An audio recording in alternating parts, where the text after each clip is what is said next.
Hello दोस्तों, कैसे हो आप सभी। आज मैं आपके लिए कहानी लेकर आई हूँ, पल भर का गुस्सा। सपना का भाई अनिल उसे आवाज़ देने लग रहा था। जल्दी करो सपना, हम लेट हो जाएंगे। सपना तो पता नहीं कहाँ खोई हुई थी। आज उसका और विमल का तलाक होने वाला था। उसने सपने में भी नहीं सोचा था कि उसकी ज़िंदगी में ऐसा दिन भी आएगा। सपना और विमल की अरेंज मैरिज थी, पर दोनों एक दूसरे को बहुत प्यार करते थे। पर एक मिनट के गुस्से में दोनों की दुनिया को बदल कर रख दिया था।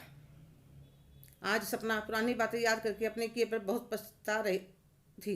क्या छोटी सी बात थी, विमल काम से आया था, उसे भूख बर्दाश्त नहीं होती थी। यह बात सपना को अच्छी तरह से पता थी और फैक्ट्री में एक क्लाइंट आने की वजह से आज वह दोपहर को लंच भी नहीं कर पाया था। तो उसने कहा, सपना जल्दी से खाना लगा दो, बहुत भूख लगी है। पर वह फ़ोन चलाने में लगी रही। विमल हाथ धोकर पानी पीकर आ गया, फिर भी वह अपनी जगह से उठी नहीं।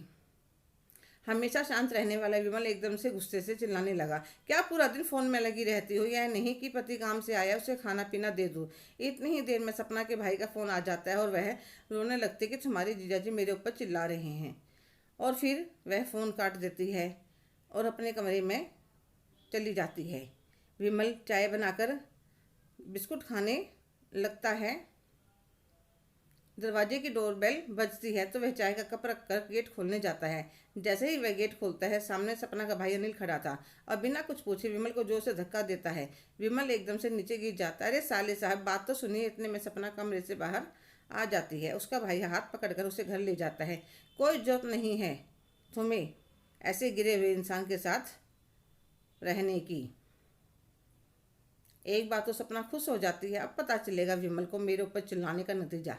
सोचती है एक दो दिन में अपने आप मनाने आ जाएगा।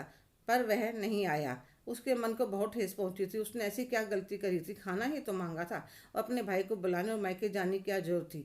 अनिल और सपना को उसकी माँ बार बार समझा रही थी, यह तुम दोनों ने ठीक नहीं किया। अनिल कहने लगा, माँ क्या समझाया उसने, मेरी बहन अकेली है, कोई नहीं है उसके आगे पीछे। उसकी तो अब अकल ठिकाने लगा कर रहूँगा। कल जाकर वकील से बात करता हूँ। अब तलाक का नोटिस भिजवाता हूँ। सपना ने नहीं सोचा था बात इतनी बढ़ जाएगी, पर अपने बड़े भाई के सामने वह कुछ बोल नहीं पाई। आज कोर्ट में सुनवाई थी और वह उलझन में थी। फिर उसने एक फैसला लिया। अपने भाई से कहने लगी, भैया मैं विमल से तलाक नहीं लेना चाहती। मैं उससे बहुत प्यार करती हूँ, उससे दूर नहीं रह सकती। उस दिन एक मिनट के गुस्से ने मेरी शादीशुदा ज़िंदगी खराब करके रख दी। विमल ने सिर्फ मुझसे खाना मांगा था, मुझे पता उनसे भूख बर्दाश्त नहीं होती, फिर भी मैं फ़ोन में लगी रही। गलती मेरी थी, अब मैं उसे सुधारना चाहती हूँ। तो उसकी माँ कहती है, बिटिया तुमने सही समय पर बिल्कुल सही फैसला लिया है। और सपना अपने ससुराल की तरफ चल पड़ती है। जाकर बैल बजाती है तो विमल दरवाज़ा खोलता है। उसे देखकर चौंक जाता है। सपना उसके सामने हाथ जोड़ने लगती है तो वह उसके हाथ रोक लेता है। सपना, गलती मेरी भी थी, कोई छोटा बच्चा नहीं हूँ मैं। थोड़ा सा संयम मुझ में भी होना चाहिए था। दोनों की आंखों से आंसू बहने लगते हैं और एक दूसरे को गले लगा लेते हैं। हेलो दोस्तों, कैसे हो आप सभी।